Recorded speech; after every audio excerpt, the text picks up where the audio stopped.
TellyCast, the TV industry news review. What's the story behind Roku? And what's the original content strategy for the Roku channel? What are South Shore Productions' plans for growth? And how do you give yourself a confidence booster now we're all back to a sort of normal? On this week's show, I'm joined by Miriam Laux, VP of International Platform at Roku, Melanie Leach, Joint CEO of South Shore Productions, and wellbeing expert Tracy Forsyth. It's all coming up on this week's TellyCast. My first guest on this week's show is Miriam Laux, VP of International Platform at Roku. Welcome to TellyCast, Miriam. Thanks very much for having me, Justin. Where are we speaking to from? I'm based in the Netherlands. I'm actually on a houseboat in Amsterdam. On a houseboat, fantastic. Yep. Oh, brilliant. Well, that's one of the best locations we've had, I guess, coming from a houseboat. Does Roku have offices in Amsterdam and all over Europe? We have an office in Amsterdam, a small one, and we're actually just about to sign a new lease for a larger office. So we're growing nicely in size in Amsterdam. Amsterdam is our international headquarters. We have offices all over Europe as well, one in the UK, in Denmark, but also globally. We're active in over 20 countries. We're going to get into a little bit more of detail of the business a little bit later on. I mean, it's particularly great to have you on this week's show after last week's episode, where we were discussing the future of Factual TV, new funding models, streaming services, and in particular, AVOD. So I'm going to start right from basics here, because I know a lot of our audience are aware of Roku as a brand, but I wonder how many have had the chance to experience the platform for themselves. Can you take us through the history of Roku, how it started, and who and where is the audience? We get this actually a lot, that people have heard the name because it's a big company in the US and now also internationally expanding. But a lot of times people kind of see us as a hardware company, a stick company, and they don't understand the entire ecosystem that Roku by now is offering. So it started definitely off as a hardware system. So the company was created in 2002 by our still current CEO and founder, Anthony Wood. Headquarters are in San Jose and offices all across the US as well as internationally, as I just mentioned. Company is the last kind of size of figures that we published end of last year is around 2,000 employees. We've added employees in this very extraordinary year since the pandemic started. And revenue is around $1.8 billion in 2020, and we're NASDAQ publicly quoted. But overall, history is an interesting one because Anthony, when he created Roku is, by the way, the Japanese word for the number 6. It's the sixth company that Anthony has founded. And it was founded in 2002, way before Anthony then moved and worked for Netflix to actually create the first streaming player that was then launched in 2008 as the Netflix. So it was the first device that actually enabled consumers to stream Netflix on their TV. So that was the beginning of all. So there's a close relationship between Netflix and Roku because of that history. But then Netflix decided to not go with their own with their own hardware, and then basically Anthony took that invention and brought it back to the company that he already had created beforehand. And this is the kind of starting point for Roku. That's really interesting. I didn't know any of that. The Roku number 6, that's got a good TV industry pub quiz question, actually. So, I'll keep that in the back of my mind. So when it comes to the audience that's been developed, and I think, we've seen from media coverage, particularly over the last 18 months during the pandemic, we've seen lots of SVODs have done very well. All streaming services have done well as everybody's been indoors and, looking for new types of entertainment. So how has that affected Roku in terms of its audience? How many people consume TV or streaming through Roku, and where are they? At the end of Q2 of this year, we announced that we have 55.1 million active accounts. Active accounts is for us a little bit of a proxy of households. And this has been as tragic as the pandemic has been for us, for the entire planet. It's been really good for the streaming industry, because obviously a lot of people were staying home, and so there was a lot of streaming consumption that increased dramatically since the first lockdown.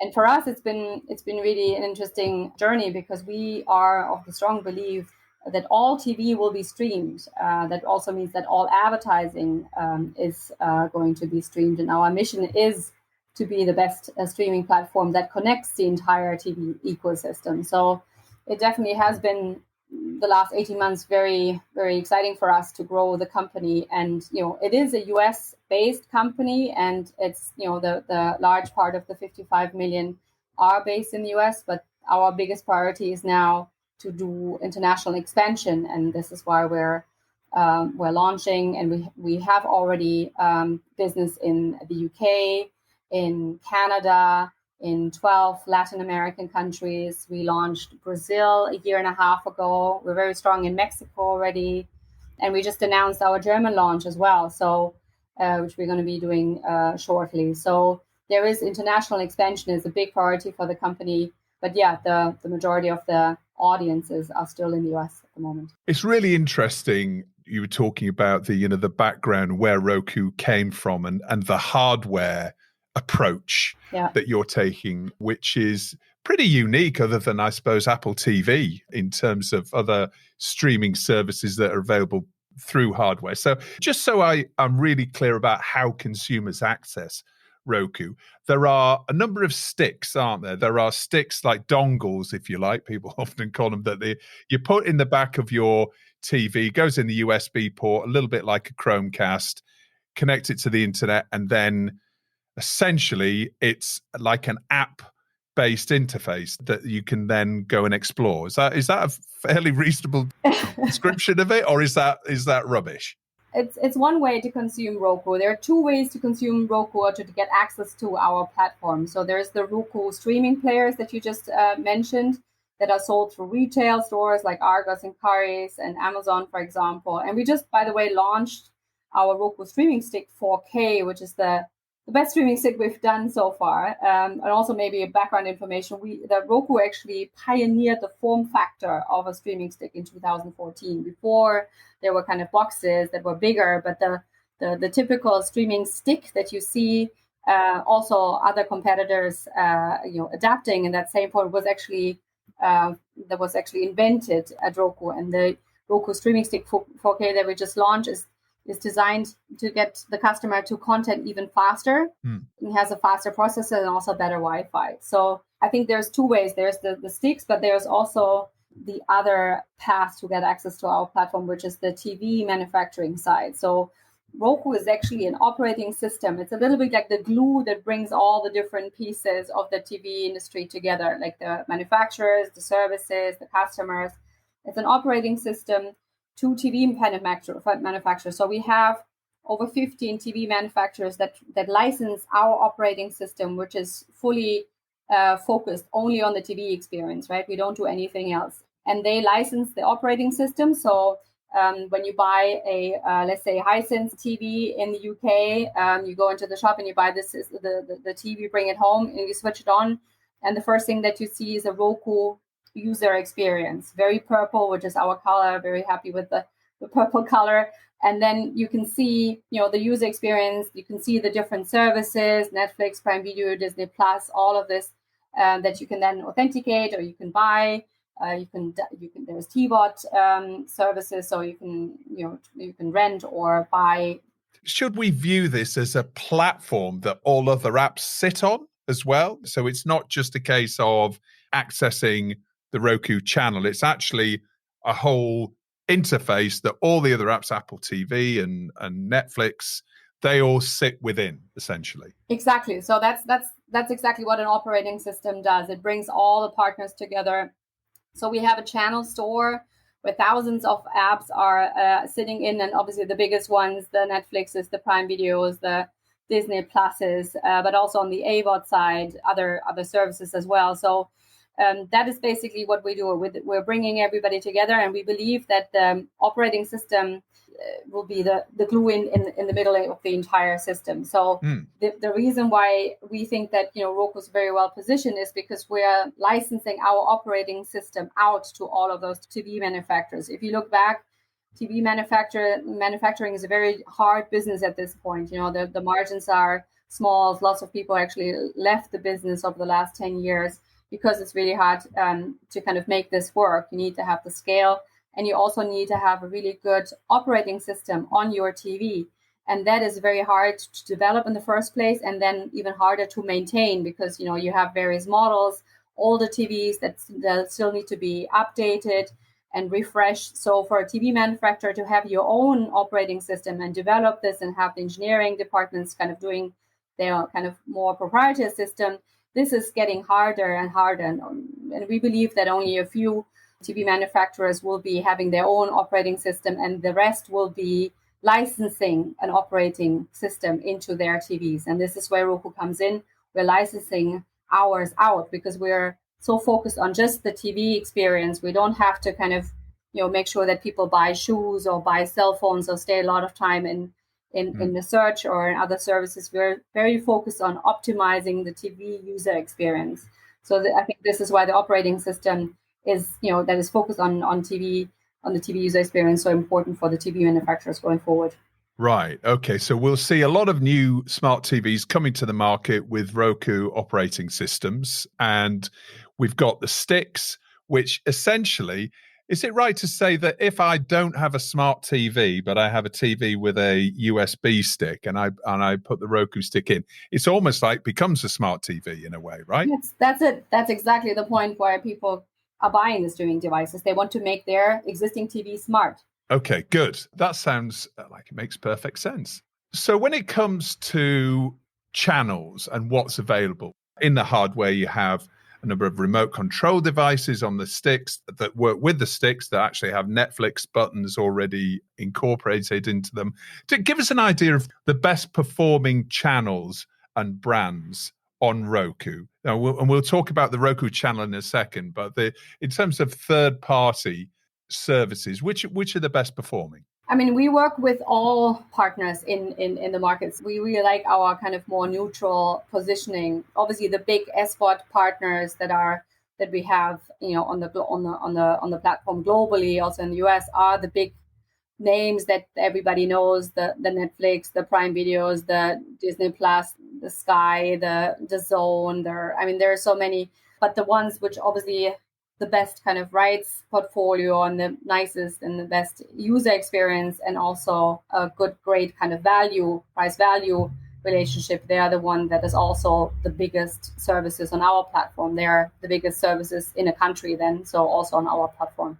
When we're talking about Roku, I think a lot of the content industry in particular sat up and really took notice of Roku after the acquisition of the Quibi content earlier this year, which was, I think, and please correct me if I'm wrong, I think it was about 75 different shows and hundreds of hours of content that was announced back in May, which was a huge news. And there's obviously some really fantastic quality, and it's all premium, a lot of it Hollywood shot content. Chrissy's Court, Reno 911, Dummy, which is one of my favorites. And how's it performing? How's the content performing? How's that rollout of the Quibi content, which is now called Roku Originals, obviously? How's that rollout going? Yeah, so we bought the library early this year, and then we launched the library. A lot of the shows were not even seen before by anybody in the US either, but also not internationally. And we made them our first Roku Originals. And the Roku channel is the exclusive destination for those Roku Originals, so you don't get them anywhere else. And the decision to kind of make this, to acquire this library is already paying off. In June, we actually announced a couple of stats on how it's doing. And there's a record number of unique accounts that streamed the Roku channel. We have those Roku Originals in the UK, in Canada, and in the US. And the top 10 watched programs on the Roku channel were all Roku Originals. So for us, that really was worthwhile investing in that library. More than 1 in 3 users of the Roku channel streamed a Roku Original already. And in June, we also celebrated a huge milestone for Roku Originals because we included our first season 2 that was greenlit for Die Hard with Kevin Hart, which is one of my favorites out of all of the shows. It's hilarious how he kind of plays himself, and I just love his humor there. So Roku Originals overall providing an important audience driver for the Roku channel. So it's an important piece. But it's only one piece, right? So I think when you run an AVOD service, you have to make sure you get content from various sources. We license a lot of content from existing partners.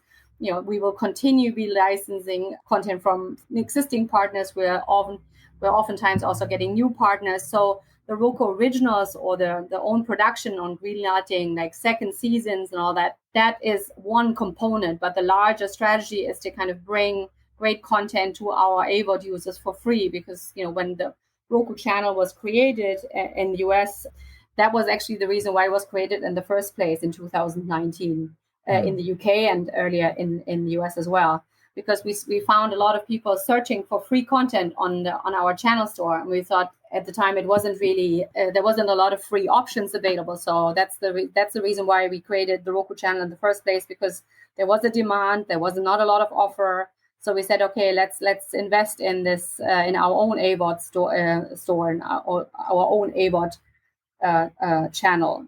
So that's the little bit the history of the Roku channel in the first place.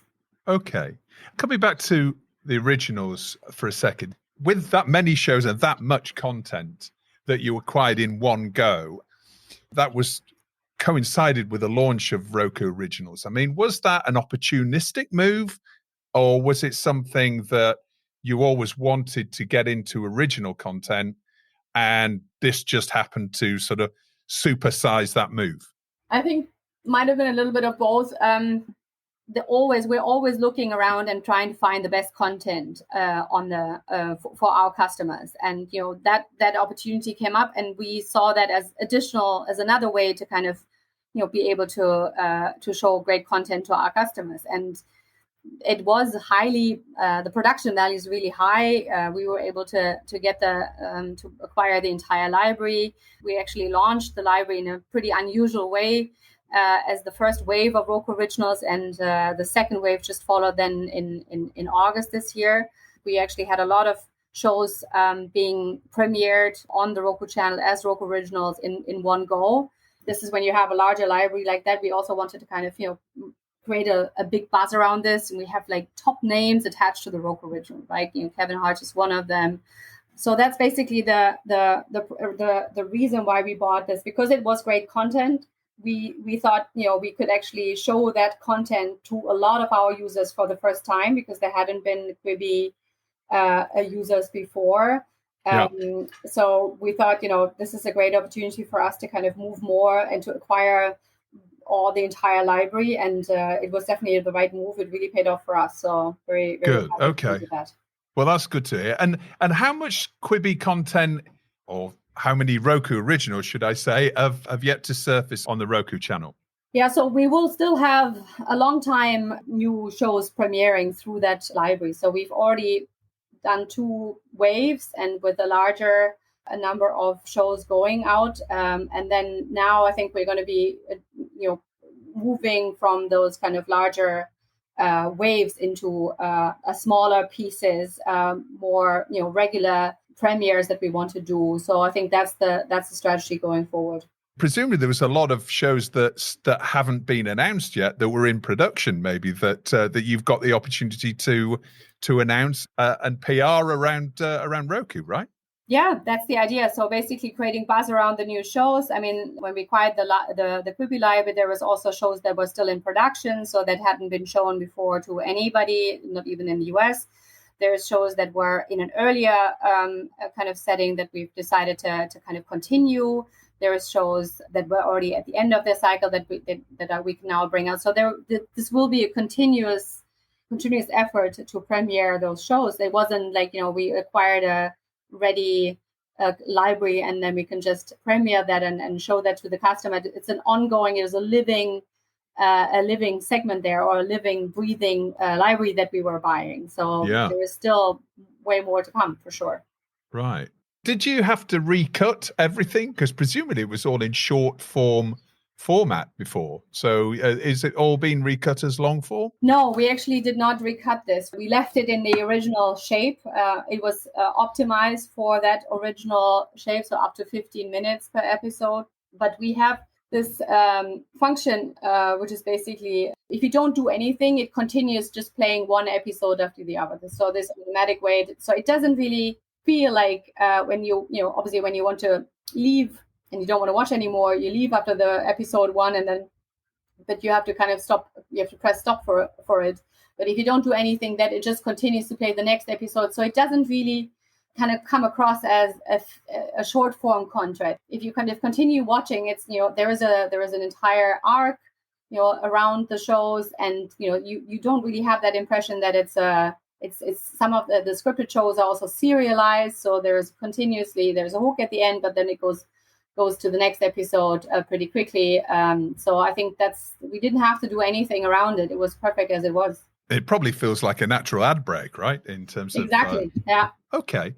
Now, I know our audience is going to be really interested in hearing about your ongoing original strategy. So are you now looking to commission new content? And if so, what kind of shows are you looking for? Yeah, I think on the Roku Originals. So Roku Originals for us is a great way to acquire and to show wonderful content to our audience. It's one way to do that. We will still be continuing licensing content. We'll still be adding through our existing partners as well as through new partners, and we will be also looking at originals, at expanding the Roku Originals. The Roku channels can give. We want to be the home for creators. So the Roku channel wants to become the home for creators as well. So the Roku channel can give those creators an engaged audience. And 100 days into their launching the originals, we've already seen that we've already launched 2 separate states. What I mentioned before, the Wave 1 and Wave 2 that just happened in August, which included a handful of never before seen shows. We have expanded into second seasons already. We've seen it works really well. There is adding additional episodes to an existing show, which is also another option.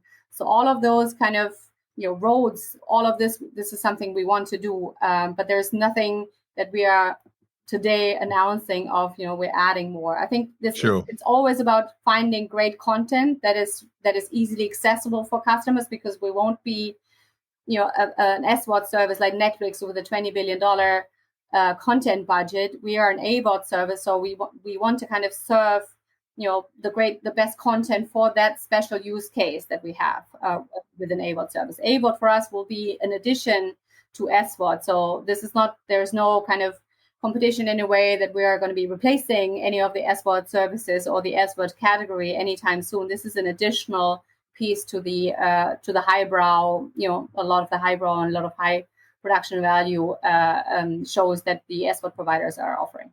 Right. But presumably, as you said right at the beginning of our conversation, that you're really looking to push into international markets now. Does that mean that, for example, in the UK, you might be looking to commission original content from UK indies, and the same in Germany? Is that something that you can see happening? I think, we just started with all of this journey. So I think it will be too early to already say, okay, let's localize our originals. We are at the moment still in the learning phase. We've just started this year. So we haven't already, 10 years of experience in that field to look back to. So I think it would be too early to already start producing UK originals or Canadian originals at this point. We're very happy with the quality that is coming out of the Roku Originals team in the US at the moment, and who knows what's going to happen in the future. But at the moment, there's no plans to localize originals internationally. I guess it's test and learn, isn't it? Exactly. So for us, this is a new field, and we're very happy of how it went. But there's still so much to learn for us in the talent community in Hollywood, for example, to kind of make ourselves a name for to be a great destination for creators. All of this is still happening, is still in the early phases. So I think everything beyond that would be a little bit too ambitious at this point. Yeah. And those commissioning decisions are really being made in LA, I suppose, with the Originals team. Is that right? How that operates? Yeah, at the moment, the Originals team is based in LA for sure. But obviously, we're, given that that international expansion is such an important part for Roku's going forward, we obviously discuss with them, on a regular basis to see what are the universal topics that they can pick. And on the international side, there's definitely value in having a seat on those discussions and having a seat on the table when we make commissioning decisions, because we want to kind of use those Roku Originals for our Roku channel that is currently only in the UK and in Canada. We obviously have the goal of expanding the Roku channel also in the other markets that we're expanding as a company overall. So we can use those Roku Originals in those countries as well. So they also need to be appealing on a more global level. And we also want to kind of go into that direction as well. Okay. So library content. Now, that's obviously hugely important on the Roku channel as well. I've been having a look, and lots of familiar program brands: Born Mucky, What We Do in the Shadows, Yukon Men, Salvage Hunters, Hell's Kitchen. Is there for example, Baywatch is one of the biggest TV brands ever. You're talking to a German, you know that. Yeah, well, there we are. It's the new home of Baywatch. The new old David Hasselhoff, great. Yeah. Well, that's he's still big. He still does gigs as well over there, doesn't he? Which is extraordinary. So essentially, if I'm a distributor and I have a show brand which has got, I don't know, 40, 50 hours, 100 hours worth of back catalogue, I mean, is that program brands, series brands as channels on the Roku channel? There is a home for both opportunities. So if you are on the Roku channel in the UK, we have a catalog now of 25,000 titles. There will be titles on there which are great kind of brand names, such as the Hasselhoff, the Baywatch, where it makes sense to also have a fast channel around it, or where it makes sense to kind of add make this franchise available in another use format. And there will be shows where that doesn't make any sense at all. There will be other kind of packaging. We have editorial hubs, for example, on the Roku channel, where we have genre hubs where it makes sense to be part of that. So there is I think a home for all of the content, but iconic content like the Baywatch, where there's also a deep kind of library and large number of episodes that have been produced. There it makes sense to kind of add that as an additional way for people to be able to consume that. Yeah. Okay. In terms of library content going forward, what performs particularly well? Yeah, there was a lot of surprises that are also working really well. For example, there's a show called McLeod's Daughters, which is something I think it's an Australian show beginning of the 2000s, a library show that hasn't been very much exploited for a long time, and somehow found its way back into the AVOD space. That's a show that, for example, works really well in terms of licensed library shows. Sometimes you're just very surprised of what people watch, and then you learn from what the customers want, and then you go out and source similar stuff because you have seen that this is a recipe. And then other shows like Hell's Kitchen, all of those, on the cooking side, on the kind of documentary side, or on the kind of unscripted side. I think there's also a lot, from in the Roku Originals side, but also on the licensing side that kind of works really well. I think with AVOD, given that it's an addition to the SVOD piece, it also brings, there's the comedy genre, there's the factual genre, there's also the kids genre in the UK that we have. All of those are kind of additional shows, additional genres that people are really interested in. So I think that's where we have to find, or we are finding our home and our niche and our kind of place in the world, because there was obviously no point of replicating what the large SVOD providers do. Do you solely deal with distributors when it comes to acquiring content, or if you have larger producers or even smaller producers with an interesting catalog, are you willing to have conversations with them direct, or realistically, is it acquisitions being purely made through distribution businesses? It really depends on the size of the library that the production house has. I mean, we definitely would be interested in also talking to to that. I think it's, just in terms of resourcing, it's going to be hard to talk to every production house that has like very few titles, because we only have a limited number of people that can actually have those discussions. But overall, it's absolutely, when there is an attractive library, an attractive content selection that we can acquire, that would be absolutely interesting for us.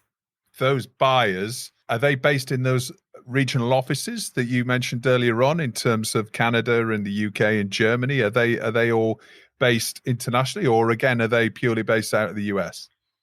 No, I think it's a mix. There is obviously a larger team in the US that is acquiring from the companies that are based in the US. But we also work with local providers in the UK, for example, also in Canada. At the moment, we are not planning on launching the Roku channel in Germany. So when we launch in Germany, that will not include the Roku channel, so not our own AVOD offering, and also not the premium subscription part of that offer. So, but in the UK and Canada, we definitely are in touch with local providers already. So if any producers or distributors that you're not already in business with in the UK, for example, will include a contact detail on the episode description of this podcast, and they can send that email and get in touch with you guys. Great. So in terms of other recent big deals that Roku has done, you also acquired This Old House Ventures, which is the company behind that 42-year-old home improvement brand. Can you see yourselves doing more of those types of business acquisition? So acquisition of a business, but also obviously of that back catalog as well?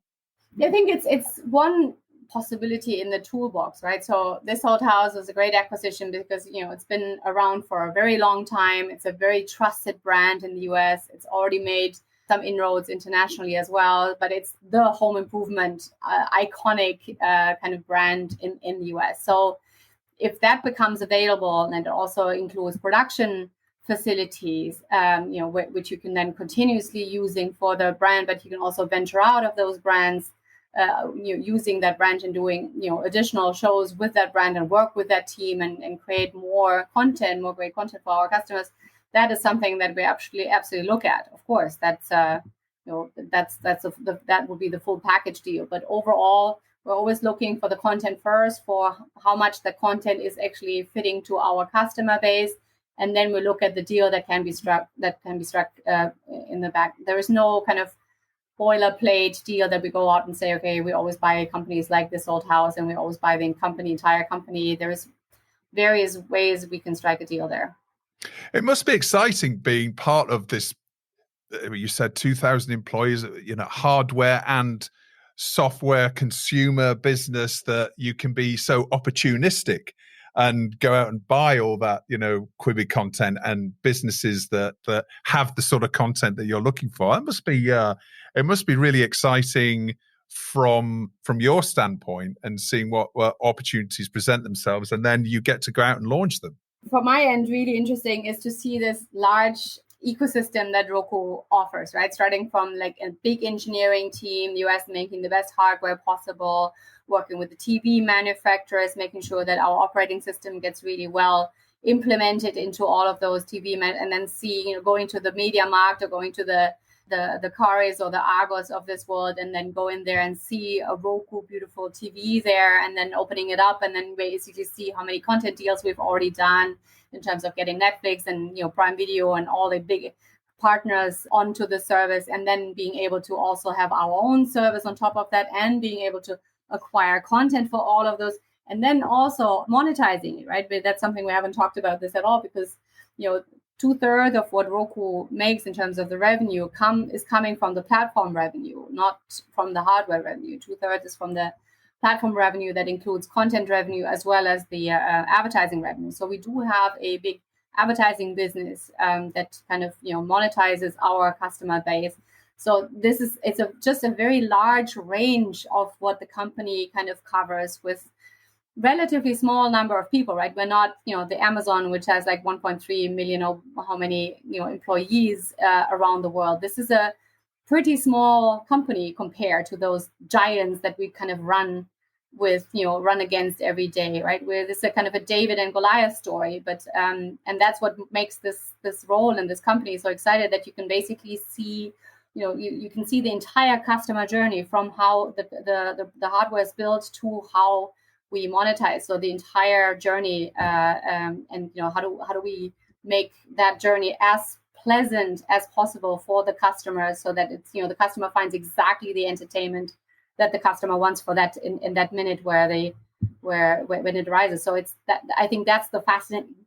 That's one of the reasons why I joined the company in the first place, is to see that large ecosystem and like end to end.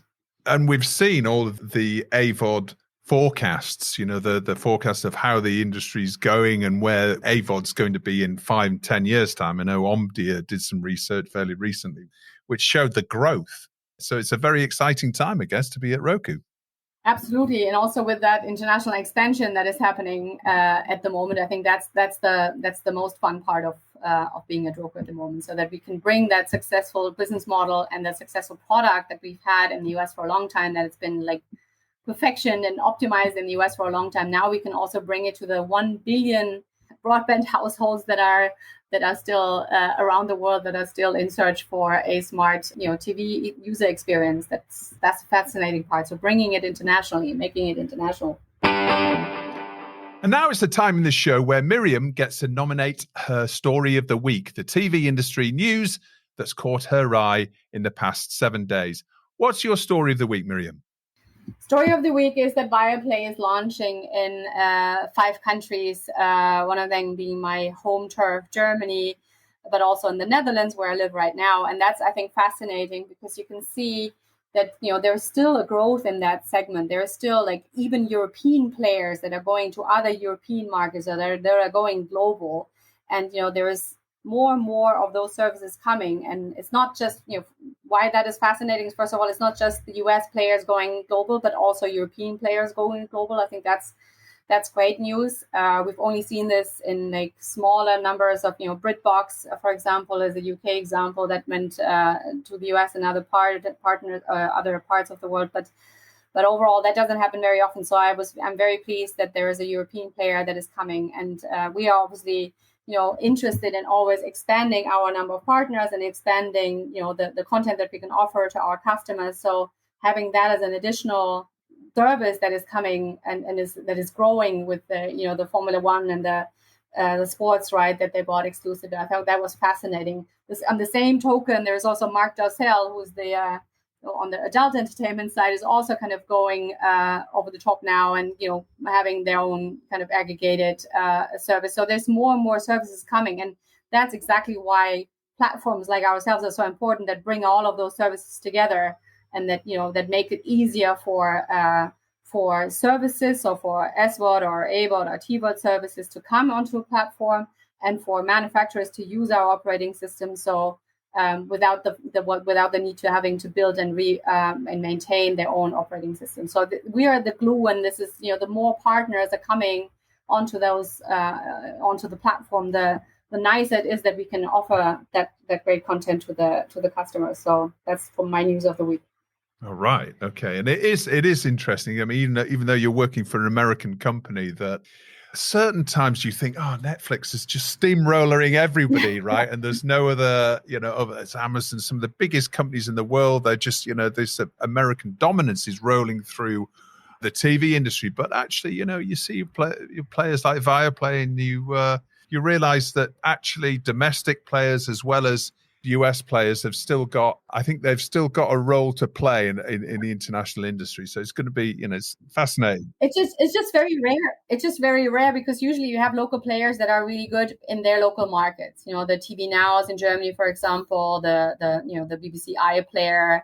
There's on the public service broadcasting level. Usually they stay with in their countries, and they do it really well, and they add the local component that a lot of the kind of global services are still missing. But having a European partner that is, or having a European service that is actually going out and become international in not their home turf, that is pretty rare. So this is why I thought it was definitely worthwhile noting. And now it's that time for Hero of the Week. Miriam, who's your Hero of the Week? My hero of the week is Angela Merkel. Obviously, I mean, that's a little bit of a no-brainer. It's her last week in office. We have general elections coming up next weekend, and she's been in office for 16 years. So I have the impression that I cannot really remember a time where she was not in office. She made us a beautiful present. Now that the Europeans are allowed to go back into the US, I think she actually went to see and do her farewell tour with Joe Biden. And my theory is that she was managing to actually get us back and opened up the US for Europeans again. I wonder if we'll see the love affair with President Obama rekindled, which is something all around the world that we're all fascinated with. Now that they're both retired, there might be, be enough time for that. There's no barriers for them now. Well, we had Gerrit on the show last week, and he was talking about the debates, the presidential style TV debates that are going on, and he actually threw those in the bin. Yeah, I think a lot of Germans are very tired because there's been 3, and we have 3 candidates that are all fighting to take office, and none of the 3 have as much entertainment value as any of the US debates. So I think this is why everybody's like, okay, we've seen this now. We didn't actually need 3. The one was already boring enough. Okay. Well, Miriam, what are you telling to get in the bin this week? I'm really happy that virtual conferences are going into the bin. After like 18 months of doing everything through Zoom, including networking and just meeting people and having very targeted discussions through Zoom, I'm very happy that I can go to MIPCOM again just for a day and just to kind of to meet people in real life and talk about the business and the industry and content and all of those things in face. So I'm like face to face. I'm very happy that it's not going to be like a large event, but it's my first event after 18 months. And I'm very looking forward to that. So anything that is virtual conferences and virtual press interviews, we just did press interviews in Germany, where we did for the first time, real interviews with like people in the same room.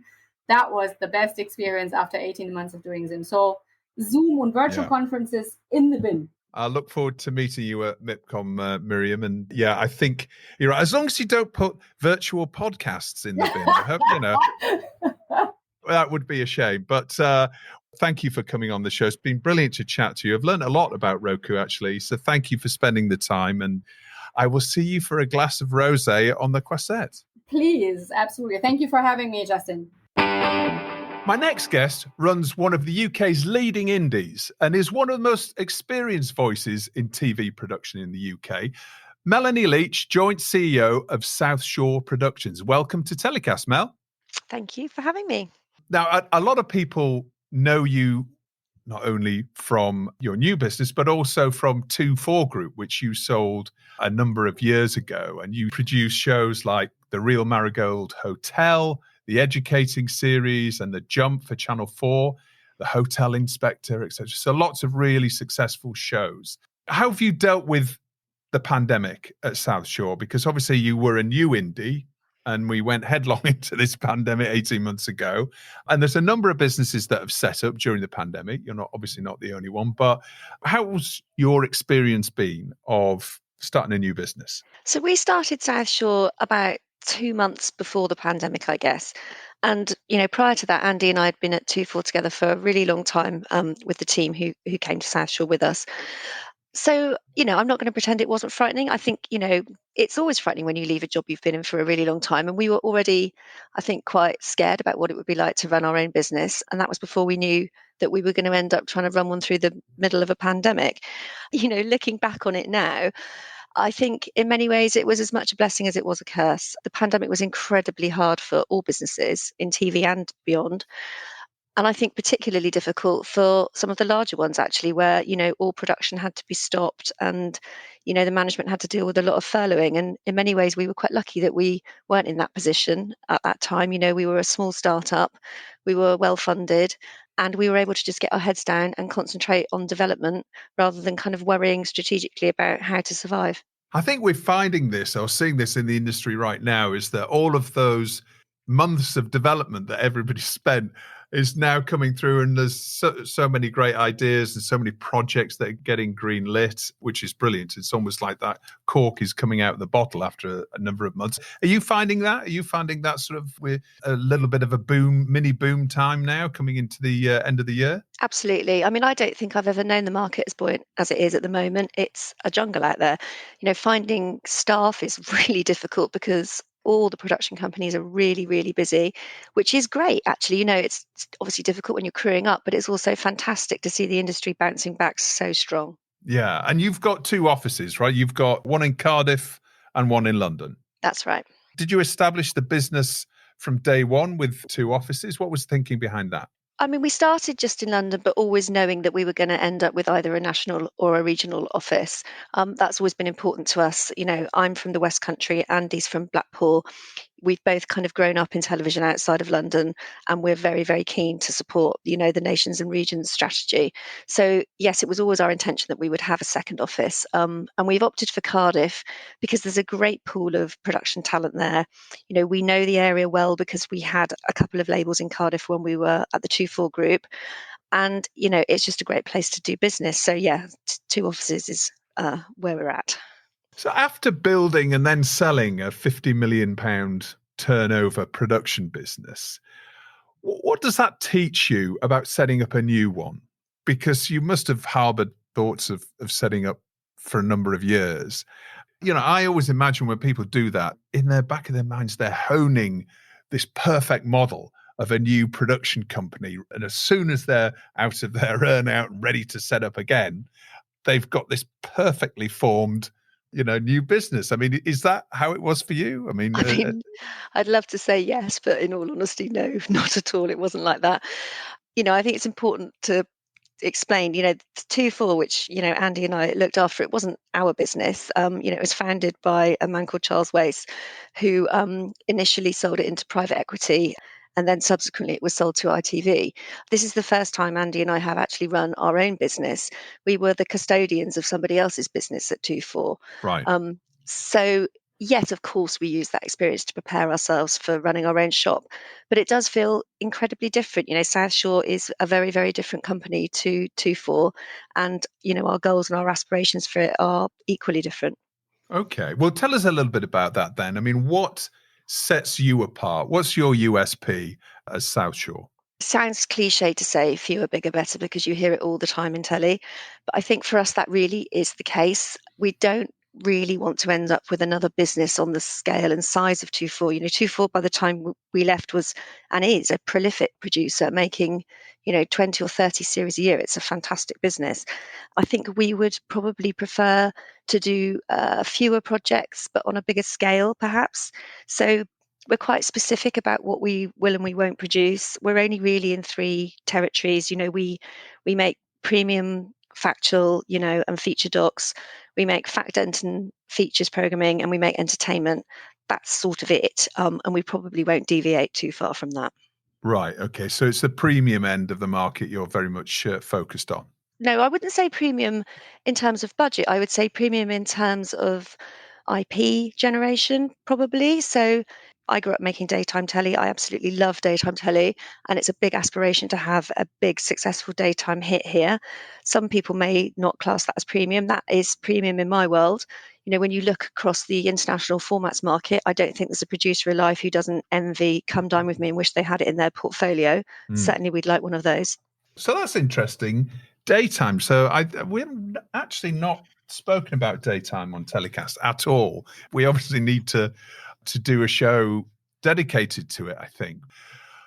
What makes a great daytime show then? I mean, how does a great daytime show differ from a 8 or 9 o'clock slot on linear TV on a major network? How does it differ? How does the whole development process and what you're trying to achieve, how does that differ? So I think the first thing to understand about daytime is it's incredibly difficult to come up with something that has the capacity to run for 100 or 200 episodes.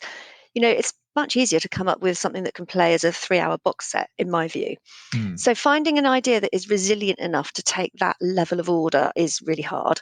The very best daytime, and I think Come Dine With Me remains as one of the best examples of this in the world, is a really wonderful, flexible show because it can be made at any price point. It can play pretty much anywhere in the schedule. You can play it in any day part. You can put celebrities into it and play it in prime. You can make it a huge range of tariffs depending on where you want to put it. And it has a space in the schedule in every country in the world. Trying to come up with something as unique and valuable as that is incredibly difficult. And I think one of the greatest goals in telly. If you're thinking of a particular show like Come Down With Me, I mean, that could play at any time in the schedule, for example. Mhm. But if you're developing something, as you say, specifically for daytime, what's the key elements of that makes it daytime? Well, it has to be able to do volume, and it has to be able to do volume at a reasonable price. And that's very difficult. You can't throw weeks of filming at a daytime program because you don't have the budget. Okay. It's literally a case of getting something that's super adaptable and repeatable and scalable. It's all of those things, and it's something that can be executed at a reasonable price and deliver in spades in terms of entertainment and quality. And those are hard and difficult projects to find, I think, and I really admire them when I see good ones. Tell us about your latest projects then. I mean, I saw a couple of weeks ago an announcement for a new Freddie Flintoff. I'm a huge cricket fan, so that jumped out to me, a new Freddie Flintoff project. Tell us about that, because you've worked with him a few times in the past, haven't you? We have, yeah. We've got a really good relationship with Freddie, and we absolutely love working with him. We made a documentary with him, which was the first commission that we had here at South Shore, where he talked about his bulimia for BBC One. And, subsequent to that, we've made a number of shows with him. And the latest one is called Freddie's First 11. It's going to be on BBC One next year. And it's a passion project for Fred. He brought it to us. It was his idea. He firmly believes that cricket has become too elitist. The vast majority of the England players have all been to private schools. It's very, very hard for kids in comprehensives to actually access cricket now as a sport. And as a result, he thinks that there's a whole generation of kids who are missing out on something that could really change their lives. And so in Freddie's First 11, he is going home to a club near where he lives and scouting for kids who have never played cricket and who would never even consider playing cricket. And he's going to try and put together an absolutely brilliant team to take on the very best posh schools in the UK. I think that makes complete sense. And I guess for, viewing this with my own son who plays cricket, over the last couple of years or 18 months or so, with the pandemic, there was hardly any play at all. You couldn't play at schools. Schools couldn't play each other. It was, for a while, you couldn't actually physically, nobody could play it. So I think that's also probably exacerbated the problem as well. So it's not only certain kids would play cricket, but actually nobody could play cricket for 18 months or so. No, I mean, nobody's been able to play any sport, have they? That's been, really, really terrible for the teens of today. We spoke a lot about the factual market in recent weeks on TellyCast and changing buyers, changing models. As a relatively new indie, how are these changes affecting the way you do business? You talked about more premium end that you're looking at. Are you still pretty much focused on pitching and selling to the linear market and the SVOD platforms, or are you looking at different ways and more experimental ways of funding content? I mean, I certainly would say the vast majority of our business, yes, still comes from, the main terrestrial broadcasters and the SVODs, 100%. But there are different models, and we are exploring different funding opportunities and also different routes of developing. So, yesterday we dropped our first podcast. That's the first podcast that South Shore has done. Again, you might enjoy this one if you like cricket. It's a cricket podcast, which is the story of Alan Stamford. I don't know if you have heard of him. I haven't. Oh, well, you should tune in. So this is for BBC Sounds, and we've done it with Greg James. And it's a very interesting story about a man called Alan Stamford, who basically came and tried to buy cricket. And as a result of making that podcast, we are now in production on a 3-part feature doc series telling that same story for Sky Docs. And so that's, I think, an interesting example really of how, you can use different platforms to develop content in that sort of premium factual space that can then lead to slightly more traditional commissions. So that's interesting, because obviously podcasting is becoming a real development lab, if you like, for IP and TV ideas. I think it really is, particularly in that sort of true crime space where, it's, so well received, isn't it? Yeah, and that's unusual, the fact that the podcast is only just coming out, and you say you're already in production with the doc series. We are, yes. Right, very good. Oh, well, that's a good example of how the lab approach is working. What about distribution then? How do you choose the right distribution company for your properties? I mean, it's quite straightforward for us because when we set up South Shore, we took minority backing from ITV Studios, and so they are our distributor. So it isn't something we give a huge amount of thought to be honest. I didn't know that. I should have done my research a bit better there, shouldn't I?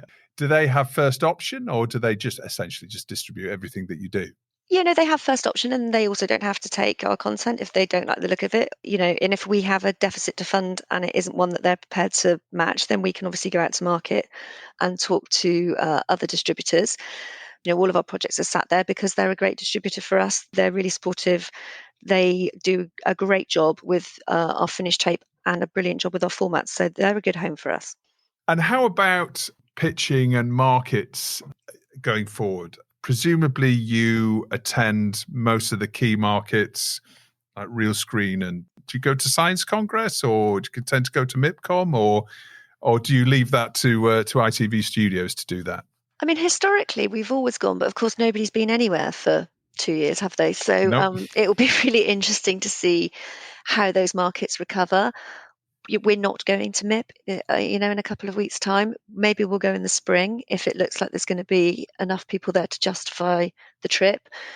But I think one of the upsides, I guess, of COVID, if there are any, is that it's become much easier to communicate with people, hasn't it? And so, actually, the need to be in those places face to face, I think, has been diminished. So finally, without giving any trade secrets out to any young producers out there, but I'm always interested in execs that have run and grown really successful distribution businesses and then set up their own. I mean, what would be the tips for young producers that are just setting up you would give? What are the sort of top 2 or 3 bits of advice that you might be able to pass on? Do you mean in terms of running an indie or running a distribution business? Yeah, running an indie. I mean, nothing beats hard work, I would say, is the truth. I think the more that you put in, the more that you will get out. Do everything you can to get the very, very best people you can get into your building. And then when you've got them, give them everything you can possibly manage to help them be a success. And I suppose my third tip would be just make things that you believe in and that you think can be good, because there's quite a lot of mediocre telly out there and nobody wants to make that. And that's something that we've heard from quite a few producers over the past few months on TellyCast. It's about being sort of true to yourself and making the shows that you're really passionate about, because that shines through not only when you're actually pitching it, because you're just so much more passionate and invested in it, but you care much more, I guess, about what comes out the other end when it actually comes out on screen. And that's the way that you build a brand, isn't it? By really doubling down on what excites you. Exactly. And also, making telly's hard. It doesn't matter what type of telly you're making, it's really difficult. So you might as well make stuff that you believe in and that you're going to enjoy, putting on the screen. What's your story of the week, Mel? So I've gone for a story that ran in broadcast, which centres around Tim Davies saying that the industry has hit a tipping point with the top talent being tempted away to global networks. And I think he makes this point at a really good time. It's a time when we've seen a change in the culture sector here. The BBC have suffered a budget cut in real terms, of over 30% over the last decade, and they're facing a fight, I think, in terms of their renegotiations with the government. I very much agree with Tim and the article that's in broadcast. I think our PSBs are under attack, and I think it's the moment when the government needs to step up, actually, and support the BBC. The BBC is the envy of the world, and to continually cut it and continually try and attack it is really very damaging for us as a nation. I feel exactly the same way about the government's attitude towards Channel 4. I think the notion that privatising Channel 4 is a good thing is utterly ludicrous. That is a channel that has, over the course of its lifetime, invested £12 billion in the independent sector at no cost whatsoever to the taxpayer. They work with almost 300 production companies every year, which is significantly more than any other commercial PSB. They are an incredible supporter of the nations and regions and will spend half of their content budget, in the nations and regions before the end of 2021. And yet we're faced with a government who seem intent on privatising, and worse, have entered into a consultation where they haven't even published an impact assessment as part of that consultation. So, yeah, my story of the week is Tim's story, and my rallying cry to everybody is let's support the PSBs in this country. How would you support them? I mean, in terms of, let's take the BBC first of all. I would increase the licence fee and I wouldn't privatise Channel 4. Right. Advocate increasing the licence fee. Okay. 100%. I think the licence fee is the biggest bargain I've ever seen. £159 for all of the services that the BBC provide. I'd pay double. I think a lot of people would agree with you, particularly TV producers, but I guess to float that out into the general public, I mean, nobody wants to pay any more for anything, do they? No, of course not. But when you then compare the cost of the BBC to the cost of a Sky subscription or to the cost of any of the other SVOD services that people are subscribing to, the BBC looks like absolute fantastic value for money. Well, it's a good point. They've struggled to make that themselves, actually, over the last few years. But when it comes to Channel 4 then, I mean, you've obviously had lots of success with shows on Channel 4. So you're a case study, really, for an indie producer that's had an awful lot of success due to the network. 100%. And I can say with my hand on my heart, I would never have enjoyed the career that I've enjoyed in television were it not for the help and support of Channel 4, who I think are instrumental in growing small independents in this country and continue to be, the biggest buyer of independent formats in the UK. So if it goes to Discovery, what do we do then? Who knows? Because we have no idea what Discovery would or wouldn't like to do with Channel 4. But regardless of who it goes to, I take the view that if the channel is privatised, then it will fundamentally change the nature of the business. It's very, very difficult to perceive that profit won't suddenly become a driving factor in the decisions that are made around the schedule. I still haven't seen the compelling case for privatising it. Maybe it was exacerbated, the plunging advertising revenue in the first part of the pandemic. The reality is that Channel 4 has just posted, over £1 billion of revenues for the first time ever. It's in rude health. And the way it's bounced back has been extraordinary. And it has very strong digital revenues, and its digital revenue growth is ahead of its commercial PSB rivals. So, it's very, very hard to see the evidence for why the government would want to privatise Channel 4. Maybe we'll try and get somebody on the show to actually, stand it up. I think you should. Go and get Nadine and let's see what she has to say about it. Well, I can try. Why not? Let's have a go. And now it's time in the show for your hero of the week, Mel. Who are you nominating? So I'm going to nominate Mike White, the creator of The White Lotus, which for anyone who hasn't seen it is a satirical comedy on HBO set in Hawaii. I think it's just brilliant. I think the characters are brilliant. I think the cast is brilliant. I think the score is brilliant. I think it's just brilliant in every way.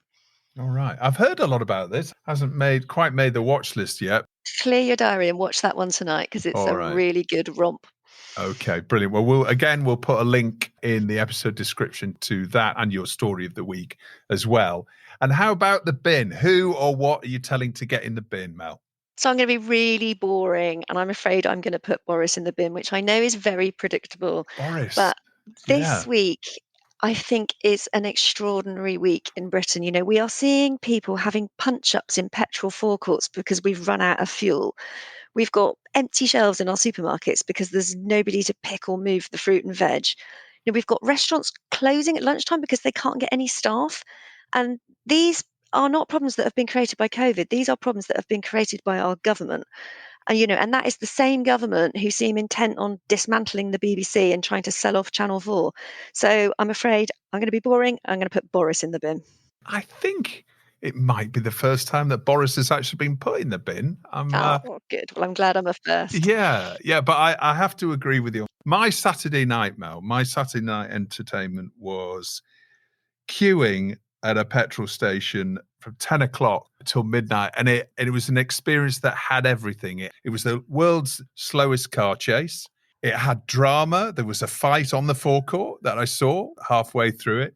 And right at the end, somebody actually having queued 2 hours, ended up putting the wrong fuel in the car and had to be pushed off the forecourt. So it had twists and turns. Maybe we can pitch that as a drama.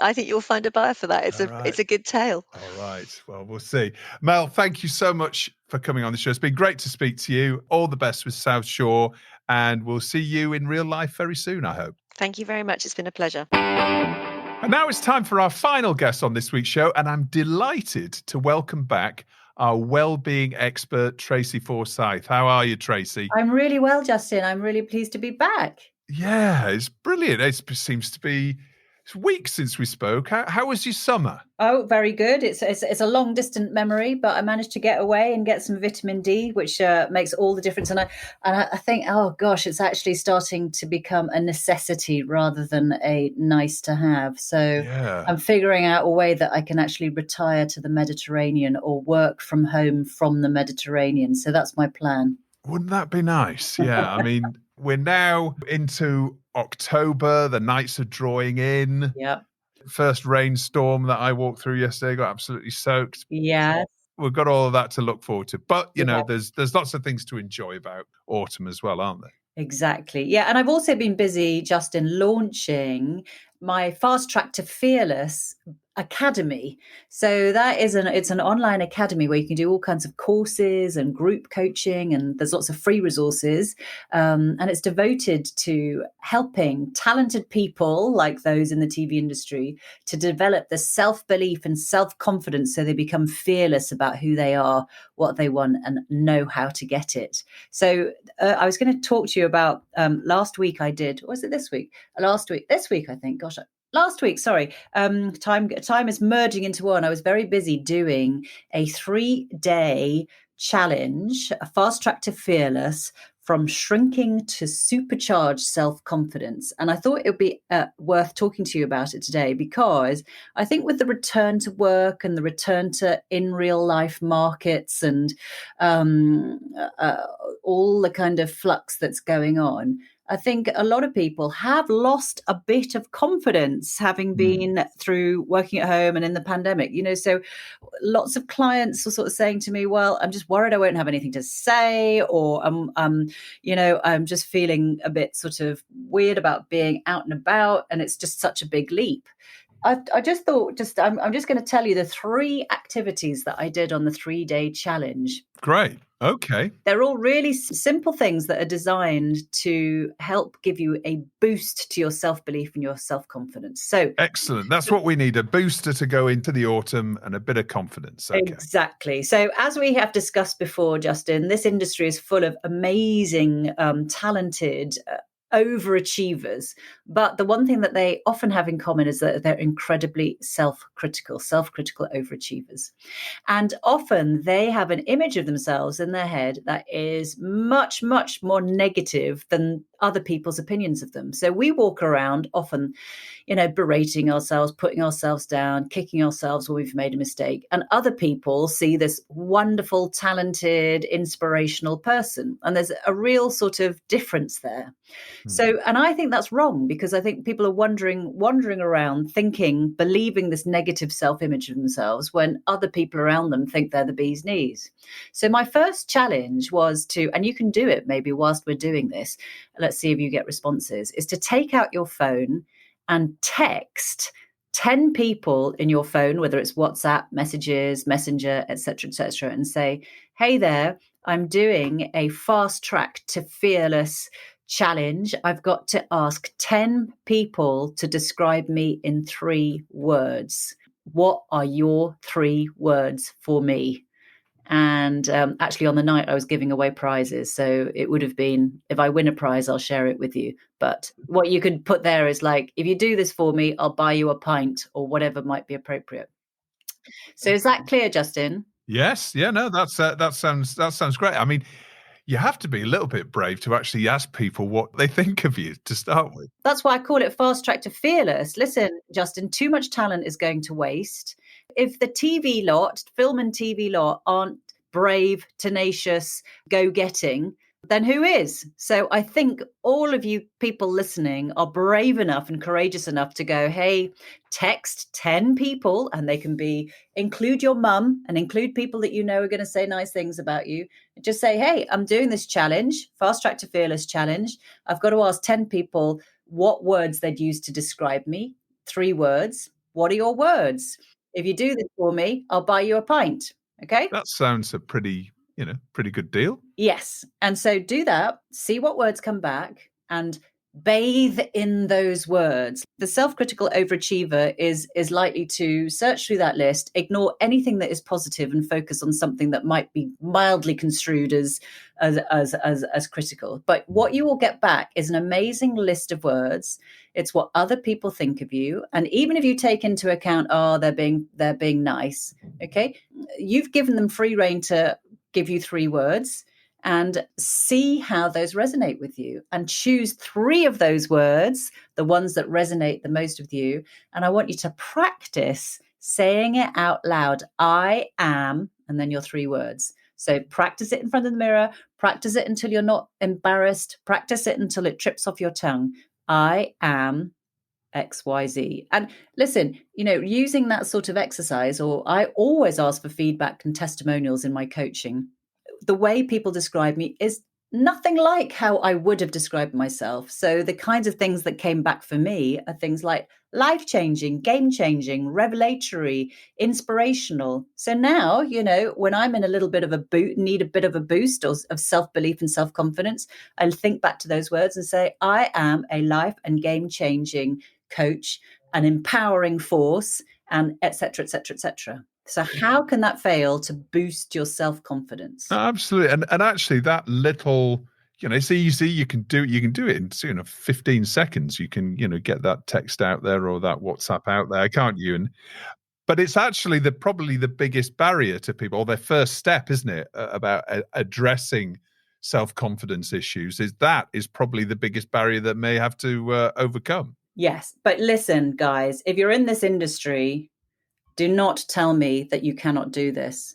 In this industry, we have to hustle, we have to be charming, we have to organize stuff, we have to land deals, we have to get things in on budget. I will not accept that you cannot text 10 people out of your hundreds and hundreds of contacts and say, I am doing this challenge. I'm working with a coach. I've got to ask 10 people to send me how they would describe me in 3 words. What are your 3 words? I'll buy you a pint. All right. Okay? Good. All right. Well, I hope everybody does that. That's pretty easy to do. The second one was meeting and greeting your inner critic. And we've talked about inner critics before. So inner critics are sort of like, when you're going around life and you try to do something, and then almost like a thought bubble appears in your head, and it's a critical thought like, oh God, don't do that. You're going to look stupid. Or don't say that, you'll say the wrong thing. Or don't go for that job promotion. You're never going to get it. You don't have enough experience, that kind of thing. So what I want you to do is imagine take note of what those thought bubbles are and write them down, because they are thoughts, they are not you. And what I want you to think about is, if that thought had a body, or that voice had a body attached to it, like an avatar or a person, what would that person look like? What would your inner critic look like? Give them a name. Imagine what they look like. Are they tall? Are they thin? Are they wide? Are they short? Are they whatever they are? What do they wear? What do they sound like? What is their problem? So just create an avatar of your inner critic, and almost like you had a police lineup. If you've got more than one inner critic, separate out those speech bubbles, give them all attach them to an avatar, and then line them up in the police parade and have a jolly good look at them. So it's sort of separating out those negative voices in your head from you, because those negative voices, those inner critics, are manifestations of your feelings. And normally they are either linked to a fear, like, oh, I'm going to make an idiot of myself, or they're linked to a value that is not being fully met. So, for example, one person I did this with said, I make formats, and my inner critic is like this really posh Oxbridge toff who makes documentaries and get Grierson Awards, and looks down at me because, I make formats. When we thought about, okay, well, what is the root of that? What is the kind of the feeling? What is the kind of prompt for that? What we realized is that what she was fearing was not being respected for her work. And as anybody who's known that she thought, well, my inner critic is sort of like going, well, nobody's going to think much of what you do and da da da. But this girl had done amazing formats that had traveled the world. And anybody who's worked in formats knows how hard they are to create, to structure, to bring alive, and not only that, but how to make them work so that they work universally around the world. And that's why they're so valuable formats. If they work, if you've got a Strictly or whatever that works around the world, then that is a massive, massive deal. Yeah.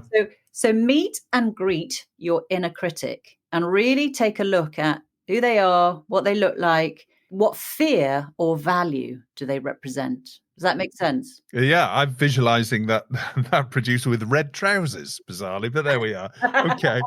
Okay. Well, we can sort out what that is offline. Yeah. Okay. All right. And how about the third? The third stage? one is to supercharge your self-confidence with a personal superhero. So when I was growing up, my hero was John McEnroe, the tennis player. And I know that's probably a bit controversial at the moment because he's been really rude about Emma Raducanu, etc. But when I was growing up, he was the bad boy of tennis. But what I loved about him was a number of things. One, he was like hugely creative on the tennis court. Like in those days, you had a lot of bass players and you'd watch these like volleys that went back and forth for like 10 hours, whereas he just went straight up to the net and like he was like super creative. But what I really loved about him is that he was so outspoken. He was so passionate and outspoken, and he was known as Super Brat because he argued with the umpire, and I think there was something that I loved about that, is that there was this position of authority and there was this brash, young, creative man who wasn't afraid to speak his truth, who went against the establishment and the authority, of the time. Nobody would speak to an umpire. And I'm not condoning rudeness or bullying or anything like that. But in those days, he was fighting about whether the ball was in. And we all know the ball was in and the umpire overruled it. Anyway, what I really loved about him was that his outspokenness and his ability to speak his truth, whether it was popular or not. I look at it back now with adult eyes and I see that was what it was. What your personal superhero tells you, the reason it's good to do that is it tells you what kind of values you really resonate with and that are important in your life. So, as I find myself now, 52, whatever, I realize that those values that I kind of like, the qualities that I admired in John McEnroe are very important, have been very important to me throughout this life. Speaking my truth, speaking up, not being intimidated by authority, and occasionally speaking out and it not really helping my cause, but doing what I felt was right. And so if you think about your inner superhero, it can be somebody from your childhood, it can be somebody that you're thinking of now. They will have qualities and values that you really resonate with. And so one, you can ask yourself, well, where am I showing those qualities already in my life? Where do I need to show them more? But my top tip for your personal superhero is when you're feeling down and you've got a lack of self-belief, ask yourself, what kind of pep talk would my personal superhero give me? I mean, listen, John McEnroe would make short shrift of me and tell me to stop moaning and get back out there. And the second thing is, what would your personal superhero say to your inner critic? And I'm fairly certain, John McEnroe would make mincemeat of any inner critic. Those are my three things. Does that last one make sense?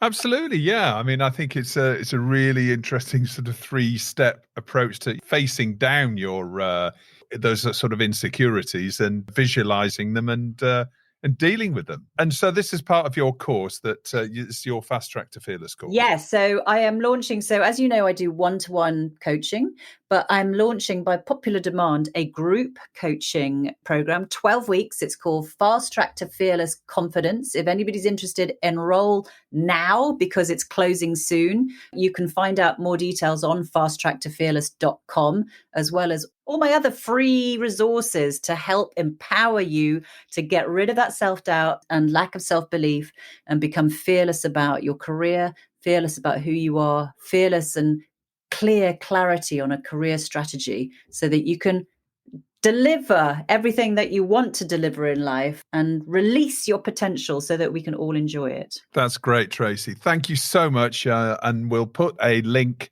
to Fast Track to Fearless in the episode description as well of the podcast, so you can go there and take a look. Great to have you on again, Tracy. And hopefully you're going to come back really soon and give us some more tips.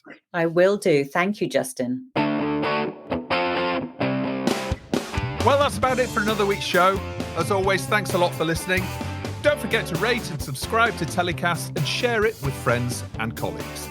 And another quick reminder to sign up for our free newsletter called TellyCast Plus. It's packed with interesting TV industry stories of the week you might have missed, and exclusive insight and opinion. And it's all completely free. Just visit our website to sign up at telecast-podcast.com. You can also follow us on Instagram, LinkedIn, and Twitter. TellyCast was edited by Ian Chambers and recorded in London. Until next Thursday, which is a MIPCOM preview show, as always, stay safe.